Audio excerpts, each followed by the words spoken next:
De retour sur ce plateau, nous vous retrouvons pour la suite de cette émission. Nous parlons à présent du Niger, opération option militaire.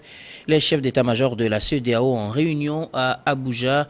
Les chefs d'état-major de la communauté économique des États de l'Afrique de l'Ouest se sont réunis à partir de ce mercredi à Abuja pour étudier la situation au Niger après le coup d'État ayant renversé le président Mohamed Bazoum. C'était le mercredi 26 juillet 2023. Selon des médias français, pendant 3 jours, ils vont plancher sur un plan pour une éventuelle intervention militaire au Niger. Après le coup d'État, aucune option n'a été arrêtée pour le moment, mais une source proche de la rencontre explique qu'en cas d'intervention, on ne parlerait pas forcément d'un déploiement de grande envergure, précise donc les mêmes médias. Pour le moment, il ne s'agit pas d'une option prioritaire, mais tout est mis sur la table pour la discussion et les chefs d'État de la CEDEAO se retrouvent à Abuja pour voir s'il faut intervenir militairement et si oui, comment le faire. Je commence par vous, Emmanuel Vivien, Tommy. La CEDEAO, les chefs d'état-major de la CEDEAO sont actuellement à Abuja. C'est pour 3 jours pour discuter de cette éventuelle intervention militaire au Niger. Eux aussi souffrent beaucoup parce que, vous savez, quand la case de votre frère brûle, il faut prendre des mesures pour éteindre vite le feu et surtout éviter que ça ne vienne chez vous. La CEDEAO veut devenir une communauté indivisible, une communauté presque unique. Et moi, je dis souvent, c'est le début des États-Unis de l'Afrique, parce que, contrairement aux autres zones, la CEDEAO, quand même, a des acquis dont il faut se féliciter. Alors, aujourd'hui, par rapport à la question du Niger, tout le monde sait que l'option militaire, c'est la dernière des options en réalité, parce que les négociations continuent. Et s'il y a il y a des émissaires de la CEDEAO qui sont actuellement au Niger. Et bon, le Nigeria est la capitale de la CEDEAO présentement. Et donc, des discussions se poursuivent. Aujourd'hui, ce qu'il faut noter, c'est que ce sera une grande première dans la vie de la communauté si jamais on arrivait par une intervention militaire à mettre fin au coup d'État au Niger. Et ce sera une grande première parce que déjà la structuration pose problème, puisque la CEDEAO a eu déjà fait des missions de paix. Mais pour les missions de rétablissement ou de retour à l'ordre constitutionnel, ce serait une grande première. Aujourd'hui, ce qu'il faut noter, c'est que plus la crise perdure, plus il y a distension. Et on peut craindre même pour l'unité par la suite. Parce que si on prend la Guinée, le Burkina Faso, le Mali, ils tiennent un discours de coup d'État, un discours de rebelle, un discours d'enfant terrible. Et ce qui ne les arrange pas parce que la réalité, le Niger n'est pas le pays le plus riche du monde. Le Niger fait partie des pays les plus pauvres du monde. Le Burkina Faso, même chose. Le Mali, même chose. Qu'est-ce que cela change? Je suis désolé. Si on prend un pays comme le Niger a toujours besoin de la coopération internationale. Le Niger ne peut pas faire fi des relations avec les autres pays. Si le Togo, la Côte d'Ivoire et les pays qui ont la mer décident aujourd'hui d'asphyxier le Niger, la population va souffrir. Ce n'est pas peut-être les responsables du putsch qui vont souffrir, mais beaucoup de choses quittent le port de Lomé pour aller au Niger. De la même façon, le port de Cotonou, il y a le port de Tema. Et donc, faire un discours qui consiste à dire nous n'avons besoin de personne, nous sommes... Pour le moment, personne n'a dit qu'ils n'ont besoin de personne. Mais c'est ce discours-là que les régimes de coup d'État font. Mais au Niger, personne n'a dit qu'il n'a besoin de personne. Bon, il faut écouter au Mali, personne ne l'a dit. Au Burkina, personne ne l'a dit. Peut-être c'est des interprétations. Non, moi j'ai suivi le discours hier, le discours du chef de la junte. Oui. Hier, au Niger, oui. Il dit qu'il ne veut pas d'ingérence. Ouais. Ça ne veut pas dire qu'on a besoin de personne. Ça ne veut pas dire qu'on a dit qu'on a besoin de personne. On va vous sanctionner et vous dites que... il a utilisé un terme, qu'il s'en fout des sanctions. Mais écoutez, si la CEDEAO sanctionne un pays de la zone, ça a des répercussions sur l'économie, sur la vie sociale même de ce pays. Et sur les autres pays aussi. Sur les autres pays, vous savez, prenez le Togo et le Niger. Si le Togo prend la décision de ne pas servir le Niger en ressources venant de la mer, ce n'est pas le Togo qui souffre, c'est le Niger qui va souffrir. Puisque c'est un marché qui s'en va, le Togo va en souffrir quelque part. Ce qui est plus important pour la sous-région, c'est la sécurité d'abord, la stabilité. Je suis tout à fait d'accord avec vous. Et donc, l'économie passe après la sécurité, la stabilité et la paix. Aujourd'hui, ce discours qui consiste à dire si quelqu'un touche au Niger, c'est qu'on a déclaré la guerre au Burkina Faso et au Mali, je crois que c'est un discours ridicule. Ridicule en ce sens que j'aurais même voulu que les 3 pays de coup d'État là s'alignent pour écrire un communiqué ensemble. Mais quand le Burkina et le Mali sortent leur communiqué et après la Guinée aussi sort un autre communiqué, ça n'a même pas de sens. Puisque vous n'arrivez pas à lutter contre le terrorisme dans votre pays. Vous n'arrivez pas à faire face aux djihadistes. Et vous dites que vous allez faire... Est-ce que ce n'est pas une raison pour dire qu'il ne faut pas encore en créer des poches ailleurs? Non. Là, on a écouté un discours ferme du côté de M. Traoré, de M. Goïta. Et ils disent que si quelqu'un veut faire une intervention militaire au Niger, ça veut dire que la personne déclare la guerre au Burkina et au Mali. Et je dis, si le Burkina, qui est occupé à 40% par les djihadistes, ne peut pas tenir ce discours face aux djihadistes, et c'est quand il s'agit du Niger qu'on tient ce discours, il y a problème. Si on a la possibilité de faire la guerre contre la CEDEAO et on n'arrive pas à vaincre les terroristes, il y a problème. Je sais qu'il y a des efforts qui sont faits. De cette rencontre des chefs d'état-major, oui. Les chefs d'état-major des armées de la CEDEAO ne vont pas décider de rentrer en guerre ou bien de faire une intervention militaire. Pourquoi? Mais c'est pour ça qu'ils sont en réunion. Non, c'est le plan, il faut l'appeler le plan C ou le plan Z, puisque l'idée, c'est qu'il puisse avoir un accord, une entente, et qu'on n'en arrive pas là. Parce que quand vous prenez les militaires vont vous dire que même quand il y a des manifestations qu'il faut réprimer, les militaires préfèrent discuter pour que le calme revienne que d'utiliser des moyens même conventionnels pour pouvoir rétablir le calme. C'est ça même. Mais des fois, ils le font. Oui, ils le font quand ils sont obligés de le faire.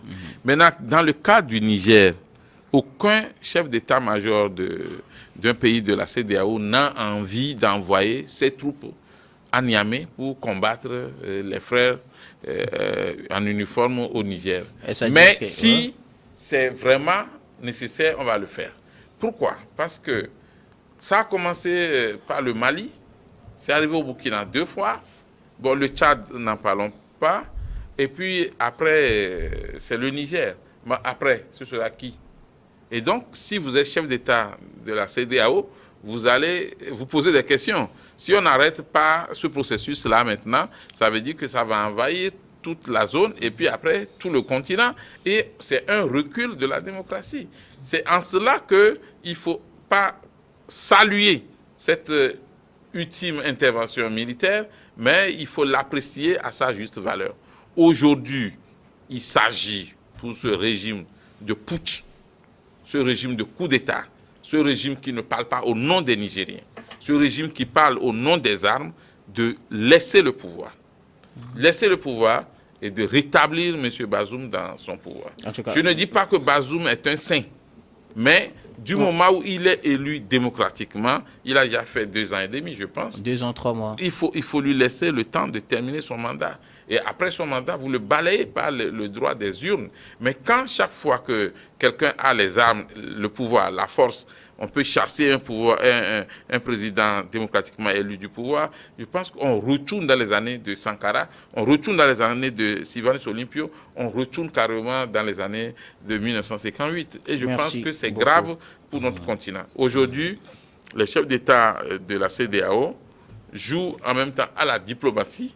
Bon, donc, mais c'est une question de bâton et de la carotte. Okay. Si vous arrivez à accepter, on vous a compris. On va vous faire la grâce de ne pas tenir compte du fait que vous avez fait un coup d'État, mais de là à vous laisser au pouvoir, si on continuait sur ce pas-là, je pense que toute l'Afrique deviendra encore l'Afrique des coups d'État, et c'est mauvais. Achraf, une réunion des chefs d'état-major de la CEDEAO se tient actuellement au Nigeria.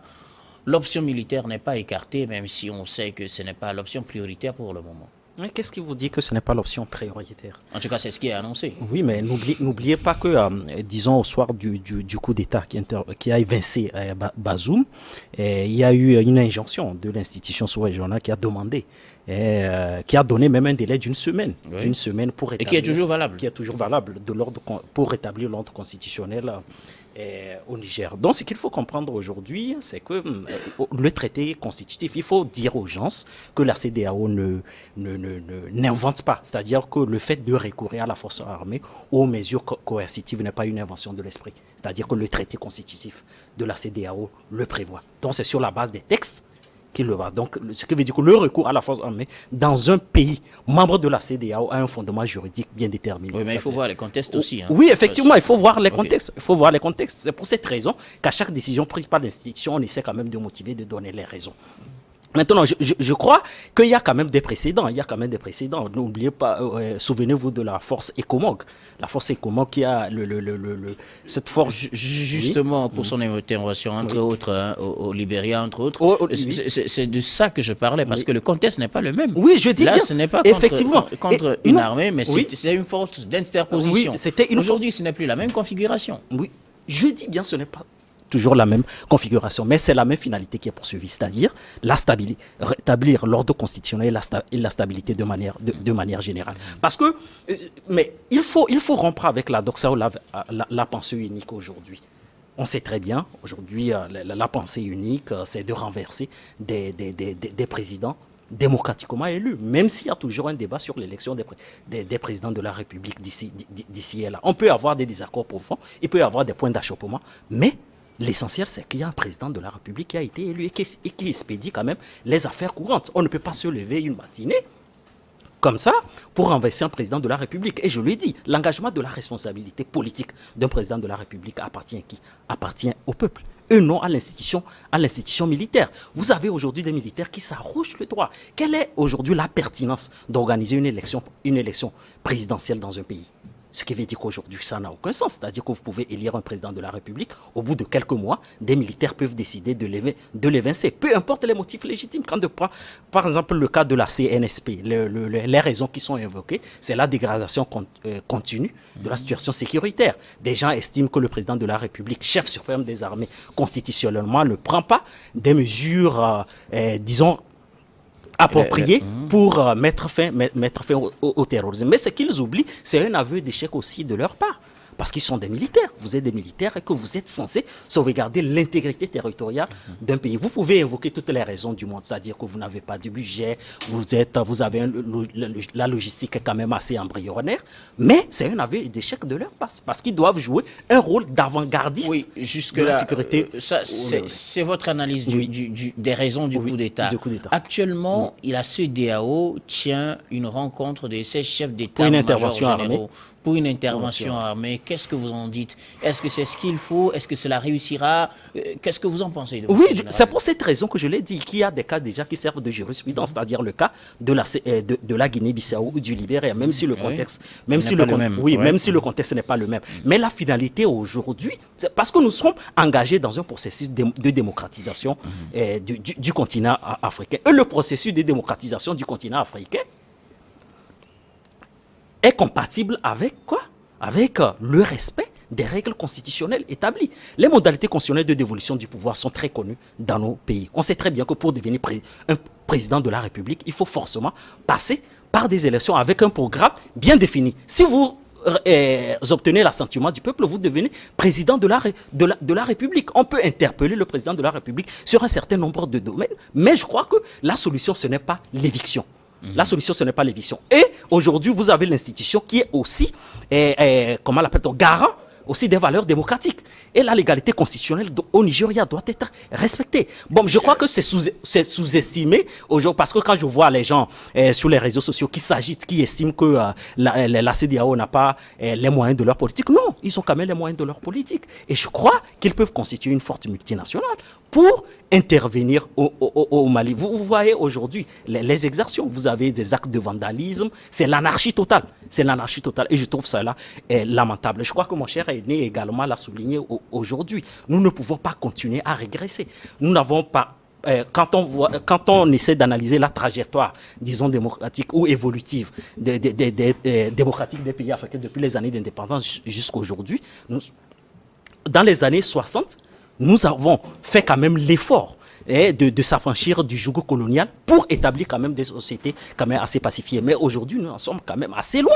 Aujourd'hui, nous partons d'une instabilité en instabilité. Et je crains quand même une chose. Il y a une chose quand même qui mérite l'esprit. Vous avez aujourd'hui l'institution militaire dans un certain nombre de pays qui ont un mépris contre les modalités constitutionnelles de dévolution du pouvoir. Je crois que lorsqu'un président de la République est élu, il doit pouvoir expédier les affaires courantes parce que c'est sur un projet de société. Si on doit l'évincer, on peut le fragiliser par les élections législatives, c'est-à-dire en perdant sa majorité. Oui. N'oubliez pas que nous sommes dans un régime semi-présidentiel au Nigeria, tout comme au Togo. Lorsqu'un parti d'opposition... Au Niger, autant pour moi, lorsqu'un parti d'opposition remporte les élections législatives, il peut contraindre le président de la République à partager le pouvoir, c'est-à-dire le poste de Premier ministre le revient. Et donc, je crois que les partis politiques ont tous les procédés, ont tous les moyens politiques pour fragiliser, comment l'appelle-t-on, un président de la République. Et je crois que la décision pour le militaire d'évincer un président de la République, pour moi, est répréhensible. C'est des actes répréhensibles par la loi. Quand on sait très bien que les constitutions... Il faut forcément une intervention militaire. Oui, pour moi, une intervention militaire également. Parce que je suis juriste et en politique, je crois que la légalité constitutionnelle dans un pays qui se veut démocratique est sacré. Merci beaucoup. Robert Kosigan, écoutez, que dites-vous de cette réunion qui se tient actuellement à Abuja pour réfléchir à une éventuelle opération militaire au Niger? Vous savez, la CEDEAO joue pour une fois encore, et pour cette fois-ci, c'est très important, sa légitimité.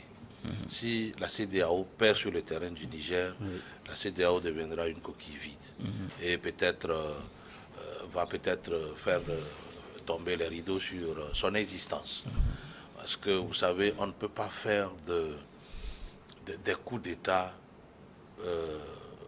je ne sais pas, le principe, non. Si aujourd'hui, ce sont les coups d'État qui deviennent le principe et que la démocratie est mise en exception, je crois que nous régressons encore de plus de 100 ans. Moi, j'ai certaines questions que je voudrais poser pour éveiller nos analyses et que chacun réponde à sa manière. Prenons le vent de la Baule qui a soufflé sur l'Afrique francophone dans les années de 1990 jusqu'alors. Et si nous faisons le bilan, est-ce que c'est positif? Tous les pays qui, après le discours de Mitterrand, ont embrassé corps et âme la démocratie et le multipartisme. 30 ans après, où en sommes-nous? Est-ce que, voilà, les fruits ont tenu la promesse des fleurs? Ça, je laisse à l'appréciation de tout le monde.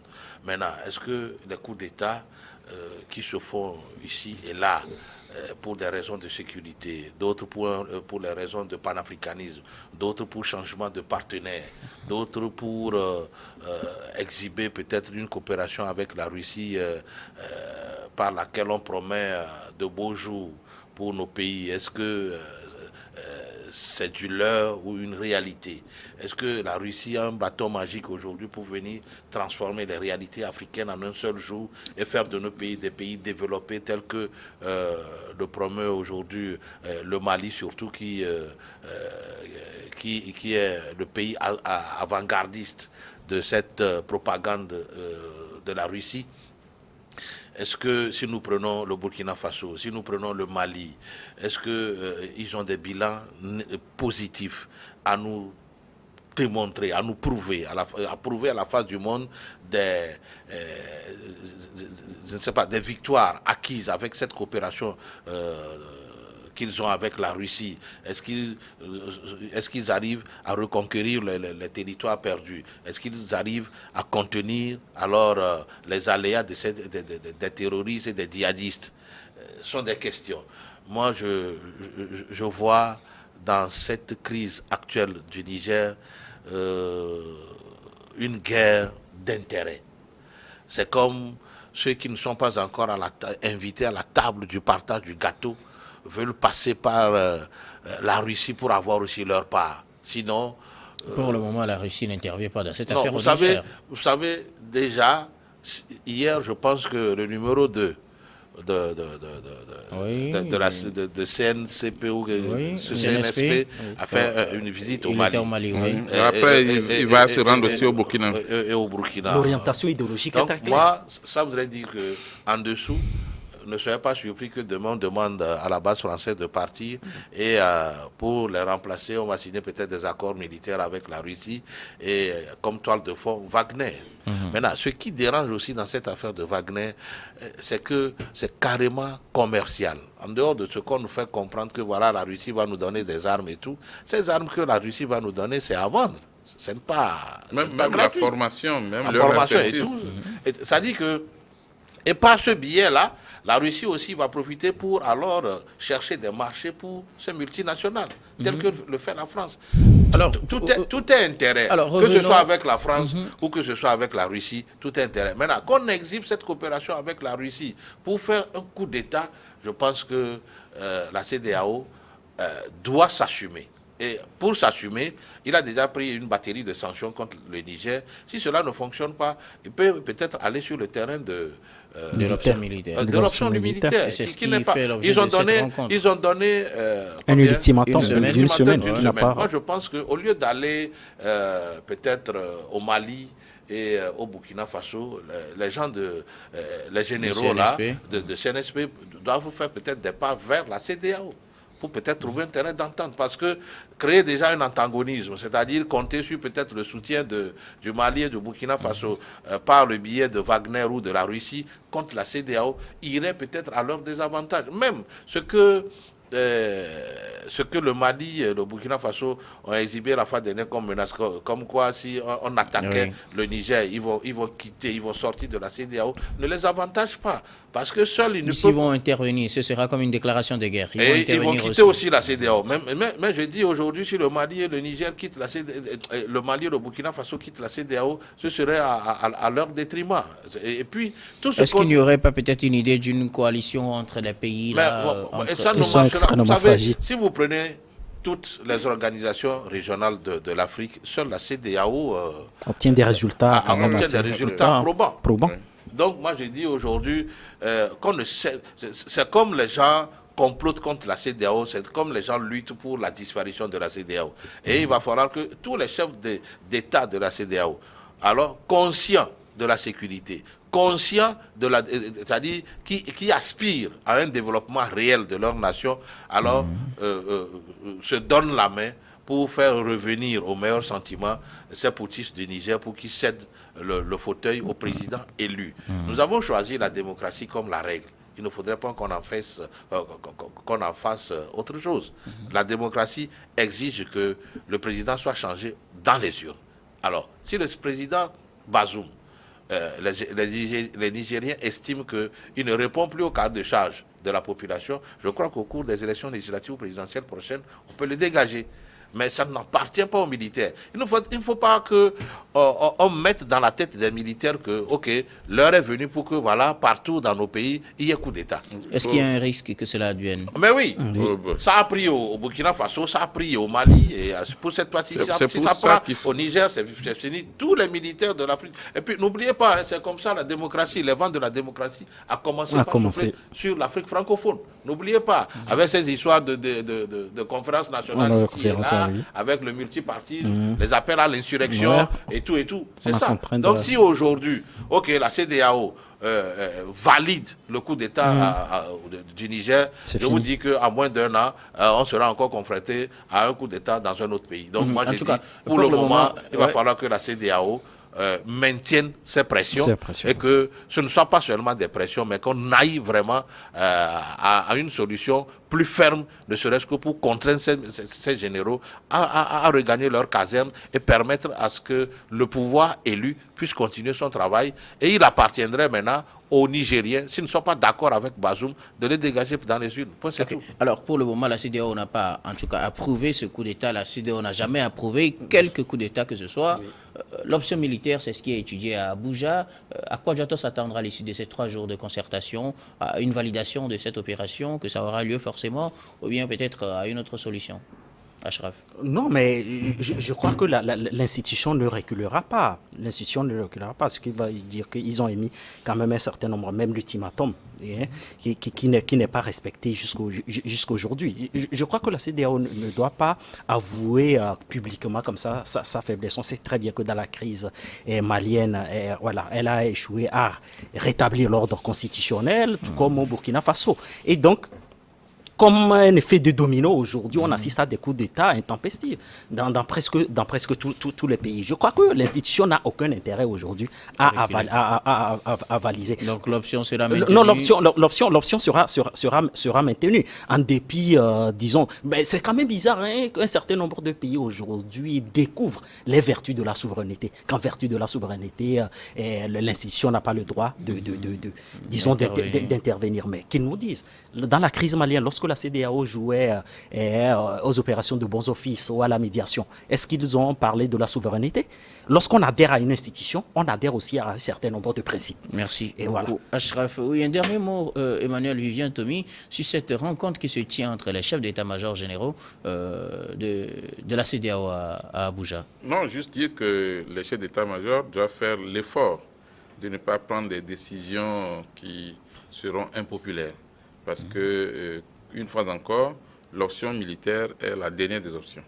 Donc, s'il y a possibilité de faire entendre raison à ce régime de putsch, il faut qu'on y aille. Mais il faut justement réfléchir à comment, au niveau de la CEDEAO, on peut prévenir ces coups d'État. Ça aussi, c'est le plus important. Prévenir ces coups d'État, c'est essayer de mettre tout en œuvre pour qu'il n'y ait pas de changement de constitution suivant les vœux de ceux qui sont au pouvoir, et que les droits de l'homme soient respectés, et qu'on n'en vienne pas à des mutineries qui se transforment en coup d'État, parce que ça fait la 3e fois, et surtout que l'intérêt supérieur de la nation soit préservé. La démocratie, c'est la règle. Les urnes d'abord, les élections d'abord, et si le peuple même veut faire sa révolution, d'accord, mais que des personnes à qui nous, citoyens africains, avons remis nos armes, parce que c'est l'argent du contribuable qu'on utilise pour acheter les armes, et que ces personnes-là prennent ce pouvoir-là pour venir déstabiliser le pays. Et ce n'est pas normal. Quand il y a coup d'État, tout est à refaire, tout est pratiquement à zéro, et eux-mêmes, ils utilisent le terme suspendre. Ce n'est même pas suspendre. On suspend la Constitution, on suspend toutes les institutions. Mais quand vous suspendez les institutions, ça va reprendre quand? Donc aujourd'hui, les chefs des armées des pays de la CEDEAO doivent réfléchir et faire des propositions aux chefs d'État pour que, dans la situation du Niger, comme le disait Robert tout à l'heure, que la CEDEAO puisse sortir gagnante, parce que si la CEDEAO n'arrive pas à s'imposer, ça veut dire qu'on tend vers la fin de la CEDEAO, comme on a eu la fin d'autres institutions supranationales.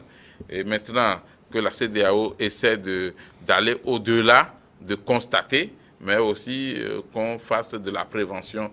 Il vaut mieux prévenir que de guérir. Merci et ne beaucoup. Pas rester à faire toujours le médecin après la mort. Réfléchir à comment anticiper et que ces coups d'État-là s'arrêtent au Niger. Merci beaucoup à vous. Nous allons marquer la pause pour le journal, puis on vous retrouve pour la suite de cette émission.